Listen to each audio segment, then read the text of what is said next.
Bienvenido al podcast en donde los curiosos académicos compartimos nuestras ideas. Sé un curioso académico.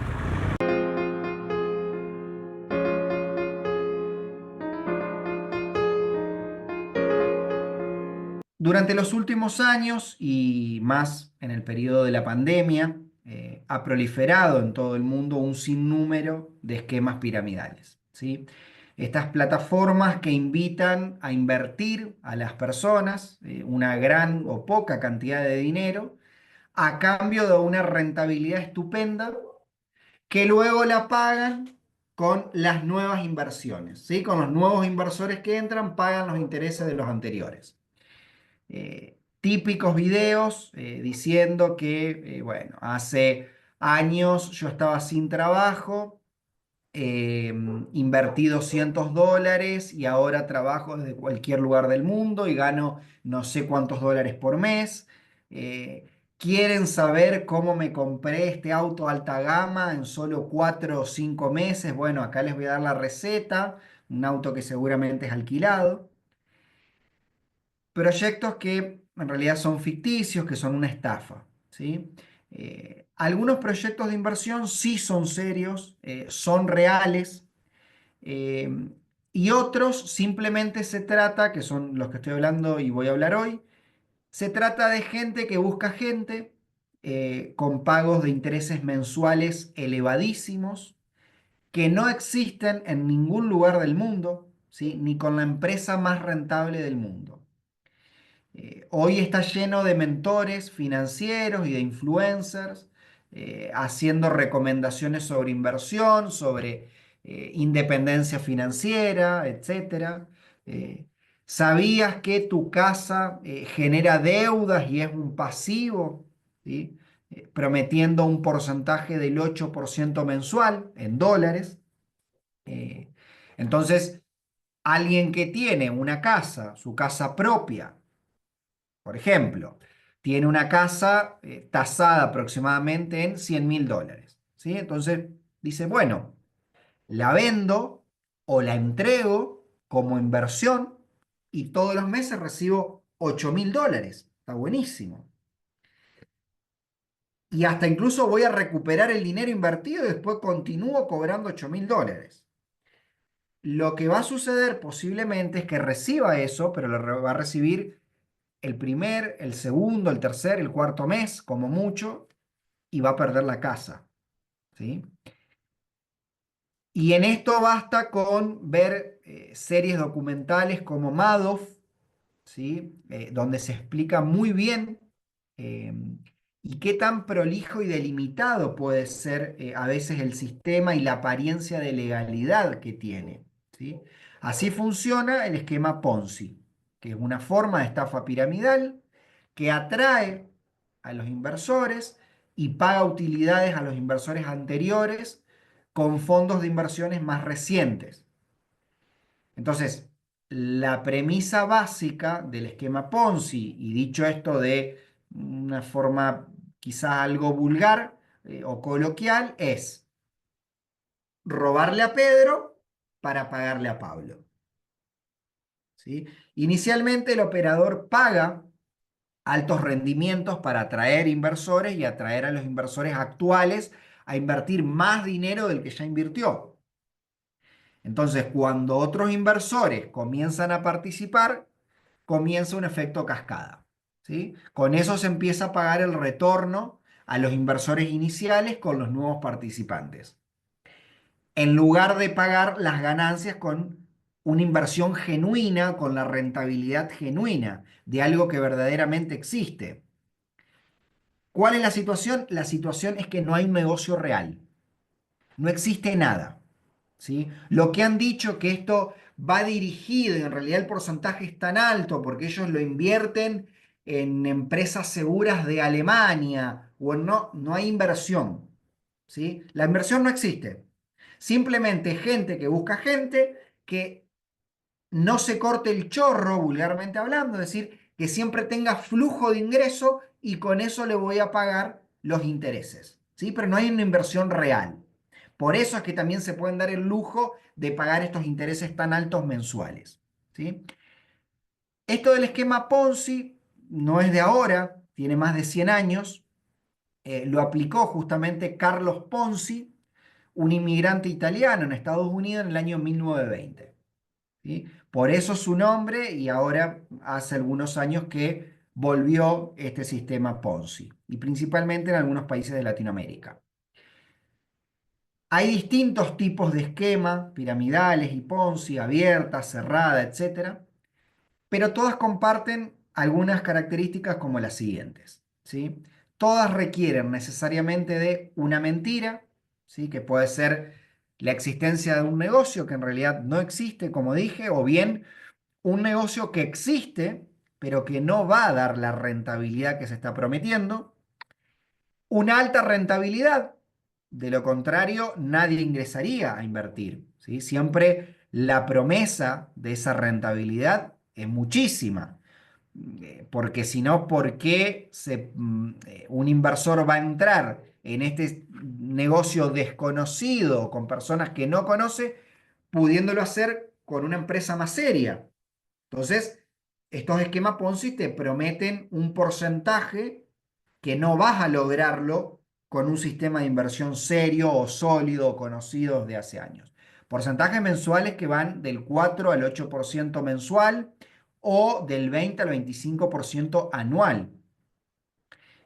Son números que, como dije directamente, no existen, ¿sí? O existen, pero en una timba financiera. ¿Sí? Es decir, donde es mucha la probabilidad de que se pueda perder una gran parte de lo invertido o todo. Estos esquemas también comparten la seguridad de ingreso, en realidad la promesa de la seguridad de ingresos. Se ofrece una rentabilidad alta y segura, como si fuera un plazo fijo, es decir, usted todos los meses va a tener el 4%, el 5%, el 5,5%, etc. La apariencia de éxito, eh, quienes están a cargo de estos proyectos, quienes son los mentores o gestores de estos proyectos, eh, promueven esta estafa dando a las víctimas una apariencia de éxito, que es la que muchos esperan, autos lujosos, hoteles en lugares paradisíacos, turísticos, Qatar, Dubái, Miami, ¿sí? Y con fotos de lo más vulgares o burdas, como personas con fajos de dólares en la mano, mostrando lo que supuestamente han conseguido en muy poco tiempo a través de una inversión. Utilizan también técnicas y tácticas de venta de alta presión, ¿sí? Como diciendo, a ver, esta oferta es limitada, acá van a entrar solamente 22 personas, ¿sí? Y es hasta el viernes. ¿Por qué? Porque nosotros tenemos un manejo de información de que el lunes esta acción va a explotar, se va a ir por las nubes y vas a triplicar el dinero, ¿sí? Que el mercado va a cambiar y es ahora o nunca. Entonces alguien desesperado dice, bueno, si estos $1.000 los voy a pasar a $3.000 y bueno, los invierto. Las características de una empresa real, ¿sí? Mediante el uso de folletos, redes sociales, famosos, grandes oficinas, muchas computadoras, centros de llamados, sitios web profesionales, todo muy ostentoso, todo muy paquete, todo muy llamativo. Eh, pero sin dudas, uno de los actores principales y más poderosos con los que se juegan este tipo de estafa es la estrecha relación de confianza que existe con la persona que ingresa. Generalmente se hace a través de amigos, de familiares, ¿sí? Entonces, ¿cómo no voy a confiar en invertir mis dólares acá si también lo hizo mi tío, que es contador y le va muy bien? Y los dueños de este proyecto, que después es una estafa, son íntimos amigos de mi tío desde la infancia. ¿Cómo no voy a entrar en este proyecto? Ahora bien, ¿cómo empieza esto? O sea, ¿cómo se origina un esquema Ponzi, una estafa piramidal? Los orquestadores de estos esquemas arman una empresita piramidal, ¿sí? Generalmente en países con regulaciones laxas, como podría ser Argentina, y le dan una figura jurídica que puede ser una sociedad de responsabilidad limitada, una sociedad anónima o cualquier tipo societario. O ni siquiera eso. Le ponen un nombre ficticio, ¿sí? Crypto Country, We Are Capital, alguno de esos negocios, como ha sucedido en la provincia de Mendoza, y está sucediendo, donde ni siquiera hay una inscripción. Y se largan a incluir personas, y esto que decía antes, de gente que busca gente, convenciéndolas de que están participando del negocio de una sociedad formalmente constituida, ¿sí? Y en caso de ser constituidas, es una cáscara vacía. Entonces, pueden tener la empresa, por ejemplo, inscripta en sitios como Open Corporates, que es un enorme registro de empresas constituidas alrededor del mundo, y así le dan la apariencia de que es serio el negocio, de que esta empresa existe. ¿Cuál es el supuesto y el gran negocio donde va el dinero? Puede ser de cualquier cosa. Generalmente y lo más común es una empresa constructora, una empresa de servicios, ganadería, industria del vino, y actualmente la más común es con criptomonedas e inversión en la bolsa. Es decir, pasame tus criptomonedas que yo te las voy a multiplicar, ¿sí? O dame tantos dólares que yo te los voy a invertir, ¿sí? Y te los voy a multiplicar. Y estas últimas son las más usadas, ¿por qué? Porque es un mundo desconocido por la mayoría de las personas o por un gran porcentaje, y que tiene cierta complejidad, a diferencia de otros rubros como puede ser la construcción, la industria vitivinícola, el oro, la ganadería. Y quienes arman estos modelos defraudatorios se valen de esa complejidad, de cuestiones técnicas, para captar a las víctimas o mantenerla en el tiempo. Es decir, la víctima no sabe bien lo que es un NFT, ni cómo funciona, lo que es un token, no sabe bien cómo funciona una billetera virtual, la blockchain, la aplicación no sé cuánto, etc. Lo único que la víctima ve es que esto le genera ganancia, ¿sí? No entiendo del todo a dónde me han invertido la plata, o repite un poco lo que le dijeron cuando se lo cuenta al amigo, al tío, etc. Lo único que él sabe es que ha puesto tantos dólares y a mí hace 2 meses que me están cumpliendo y me han pagado lo que me dijeron, ¿sí? Entonces, la víctima en varios casos ya pone recibe 2 o 3 meses o 4 meses los intereses, entonces vuelve a invertir, vuelve a desembolsillar más dólares y le dice al primo, al hermano, al tío, a los padres, y ni hablar cuando los propios inversores empiezan a participar de ese porcentaje, ¿sí? Porque los promotores de todo esto, ¿qué es lo que generalmente le dicen? Mirá, si vos me traes más inversores, yo te aumento tu porcentaje, ¿sí? Si vos me traes acá una inversión que supere los $50.000, tu porcentaje va a pasar del 4% mensual al 7% mensual, ¿sí? Entonces ahí se arma esto que decía, un gente que busca gente y no hay ninguna inversión real. Y empiezan a darse elogios desde las personas que rodean a estos organizadores, desde influencers, desde personas que tienen algún tipo de beneficios, estos inversores que traen a otros y elogian a los jefes de la organización. Entonces se empieza a hacer un negocio mucho más confiable y atractivo. Y citando a la Comisión Nacional de Mercado de Valores de España, dice: no existe un tipo concreto de víctima, ya que a menudo se trata de estafas muy elaboradas y con apariencia de credibilidad en la que puede caer cualquiera. Pequeños empresarios, particulares con cierto nivel de ahorro, profesionales liberales, etc. Es fácil resultar vulnerable ante las promesas de enriquecimiento rápido y sin riesgo de los chiringuitos financieros, que por muy bien construida que estén, siempre son falsas. En definitiva, confiar en un chiringuito es una forma segura de perder el capital, ya que no es posible recurrir a ninguno de los mecanismos de protección del inversor previstos en las disposiciones legales. Y en Argentina se da un escenario muy, pero muy favorable para este tipo de estafas, que explotaron casualmente en el 2020, 2021, y ahora la mayoría están judicializadas.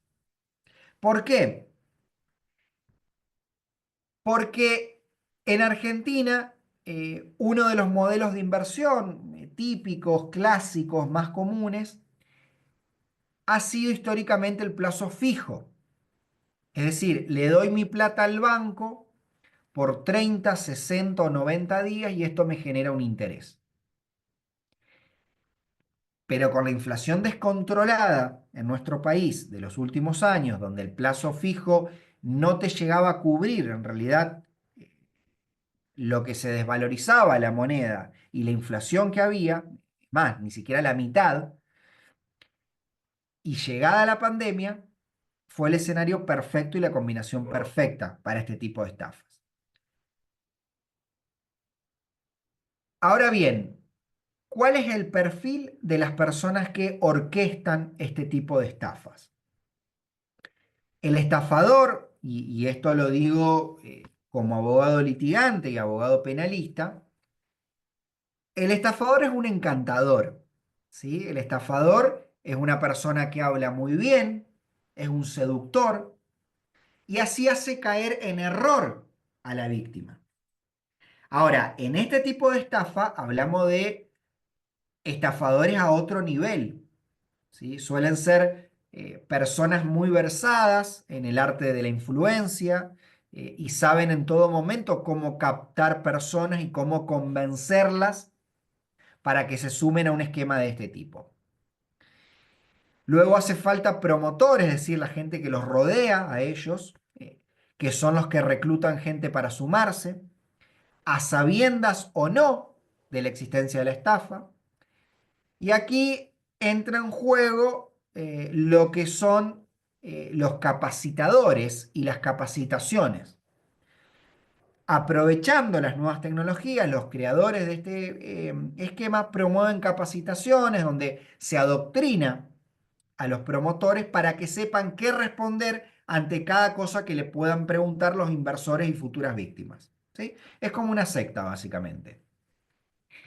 Y estas personas que empiezan a rodear al o los jefes de la organización son los que a la postre, cuando ya estemos en sede judicial, son los que dirán, bueno, yo no sabía, ¿sí? Yo estaba totalmente convencido de que esto era cierto, de que esto era real. Es más, traje a invertir a familiares, a amigos.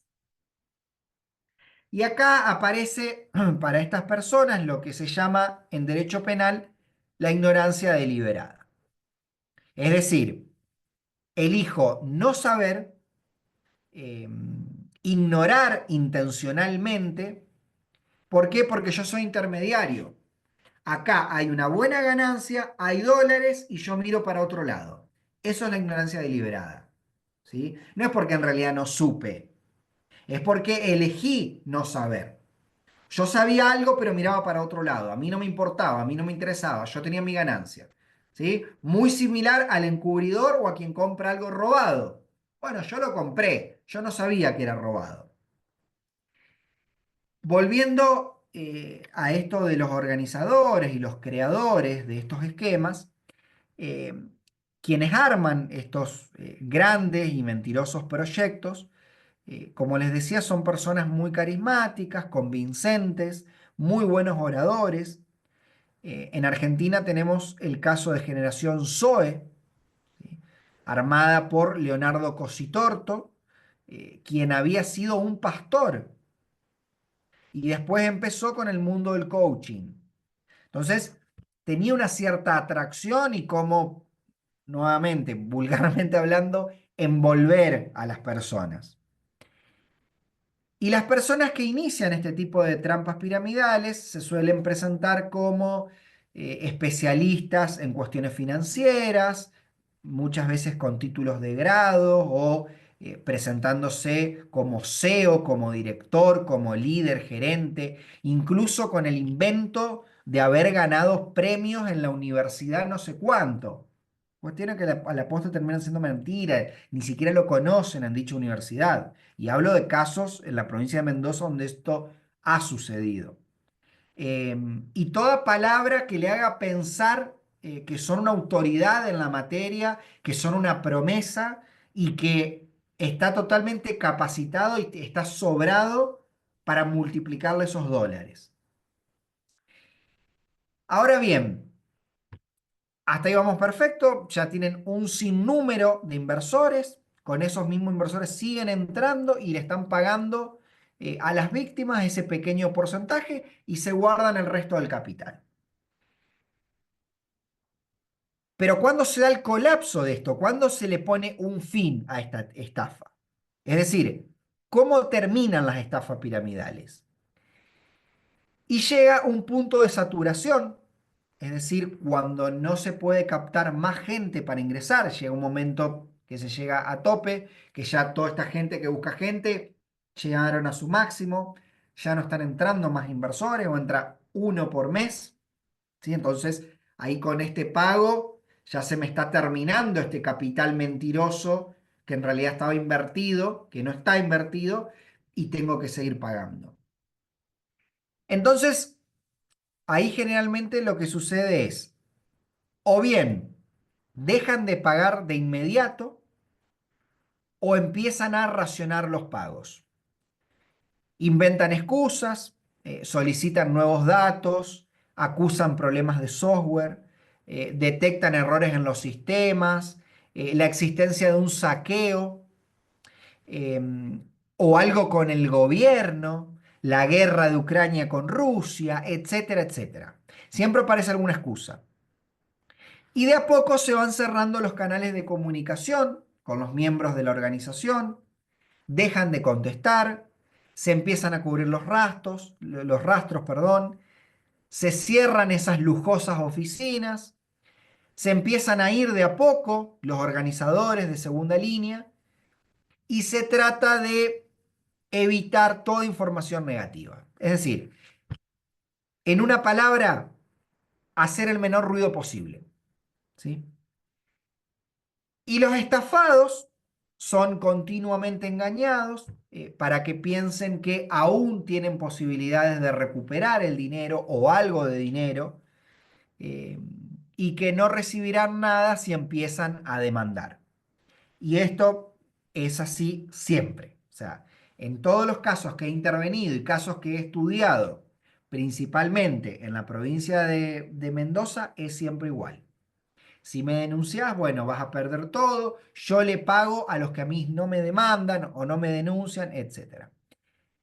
Y algunas personas siguen defendiendo, incluso a último momento, aguerridamente este esquema, o bien porque les queda una cuota de convencimiento, o por interés, porque si logran que siga ingresando más gente y siga entrando dinero, a lo mejor así ellos recuperan lo invertido o por lo menos una parte. Una de las salidas más modernas y utilizadas es justamente las criptomonedas. Utilizaron las criptomonedas para ingresar, y en especial Bitcoin o Ethereum, que son de las más sólidas, de las más conocidas. Entonces ahora para salir de esto, se les ocurre a los estafadores la brillante idea y genial de crear la propia criptomoneda, ¿sí? Que es una estafa coin. Un token que para lo único que va a servir es que para que muera en la billetera virtual del poseedor, de ese inversor, de la víctima. No le va a servir para nada, ¿sí? Y acá en Mendoza, pueden buscarlo, está que todavía la causa no se elevó a debate, pero es la causa de CryptoCountry y We Are Capital, ¿sí? Utilizaron este esquema, este sistema, Y han hecho esto. Crearon unas tierras virtuales llamadas CryptoCountry. Le pagaban con tierras virtuales. Un proyecto que era recortado, pegado. Ese token no tiene ningún tipo de valor.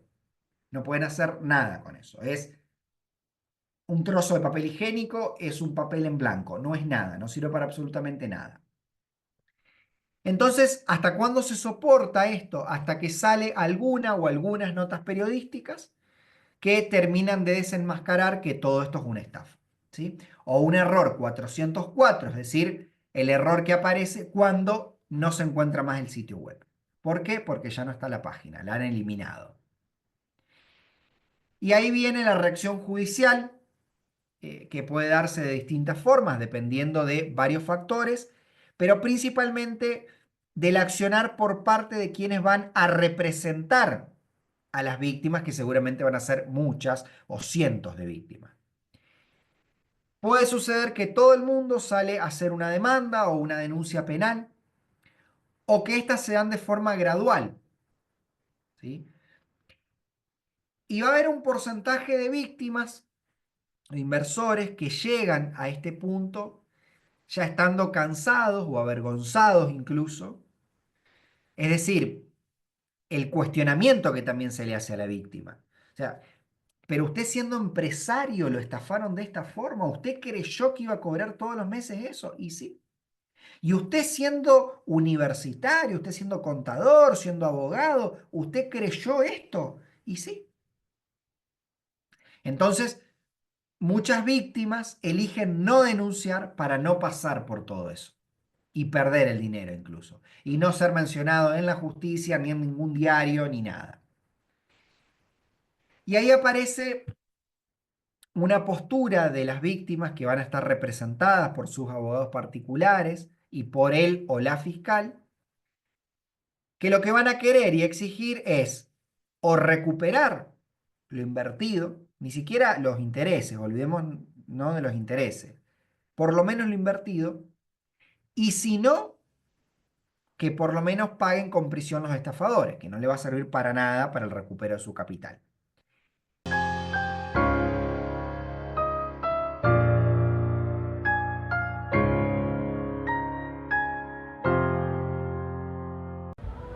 Educomplexus, tu guía de aprendizaje.